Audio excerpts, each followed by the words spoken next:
wanaagsan meel kasta dunida ka joogtaan. Mawduucan wuxuu ku saabsan yahay xaaladda loo yaqaano fibromyalgia. Xaaladdan qofku wuxuu dareemaa xanuun aad u daran. Balse intayna mawduucan bilaabin, waxaan si xushmad kaga codsanayaa haddii aad qayb ka dadka ku taxan akoonkan inaad saarto furays markaana qayb sare profilka linkiga saaran YouTube-ka asagana sidoo kale aad noo saarto subscribe.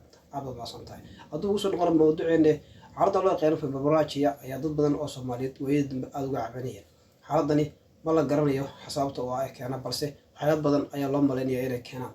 waxaana ka mid ah weerar xooggan oo qofka markaa soo asiiba sidoo kale dhaawac qofka soo gaaray sidoo kale waxyaabo kale oo markaa ku taxalluqa nolosha caadiga ah markaa qofka ayaa inta badan loo aanay ama loo sababeeya inay keenaan xaaladda loo yaqaano fibromyalgia. Si kastaba ha ahaatee marka laga hadlayo daweynta waxaa la tilmaamaa in loo daweeyo in qofku qaato dawooyinka loo yaqaano painkillers kuwaas markaa qofka hoos uga dhigaya xanuunka ka dareemayo qaybaha kala duwan ee jirka.